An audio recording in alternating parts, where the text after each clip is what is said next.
এখন যেখানে ঢুকতে যাচ্ছি এটা হচ্ছে ইটিং প্যারাডাইস, তার মানে স্টারবাক রয়েছে, মশ বার্গার। এই বার্গারটা জাপানিজ বার্গার এবং খুবই টেস্টি বার্গার, কিন্তু আমি প্রায়শই এই বার্গারগুলো উপভোগ করি, বিশেষ করে ডাবল প্যাটি বিফ যেটা আছে $61 সরি, শুধু ওই বার্গারটা এবং এর সাথে যে ড্রিঙ্কস আছে সেগুলো আসলে আমি নিই না।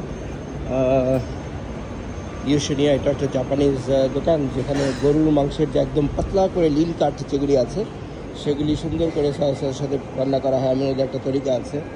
এটা হচ্ছে কেএফসি। সো আমি যেখানে ঢুকলাম এই প্লাজাটা, মানে আগে থাকতেও জানি যে এটা মানেই হচ্ছে চারদিকে আপনার শুধু খাই খাই খাই খাই এরকম একটা ব্যাপার থাকবে। সো এখন বাজছে 11:30 সকাল।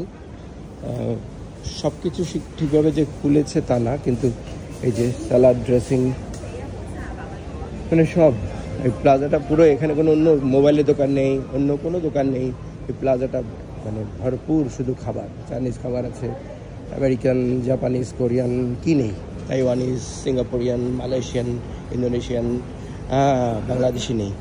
সো উই গট টু থাইল্যান্ডের যে কলাপাতা দেখলে কিন্তু বোঝা যায় যে থাইল্যান্ডের রেস্টুরেন্টে কিছু একটা কারবার রয়েছে এখানে। সো তার মানে হচ্ছে যে আমাদেরকে কিন্তু আসলে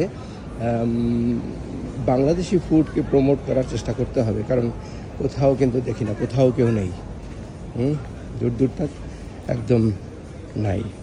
সো যাই হোক,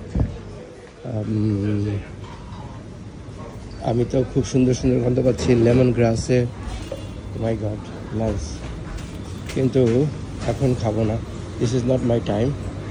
এখন তো প্রত্যেকটা ইটারই খুব সুন্দরভাবে সাজানো রয়েছে। এটা হচ্ছে চায়ের দোকান। আমি অবশ্য আমার চাটা নিয়ে নিয়েছি, যেখানে যাই আমার হাতে একটি চা থাকে, গ্রিন টি, এটা একটা বাস্তবতা। তো যাই হোক, আমরা এখান থেকে যত দ্রুত সম্ভব বেরিয়ে পড়ি, নইলে हम फिसल जाएंगे यार। যখন সময় হবে তখনই খাবো। ধন্যবাদ।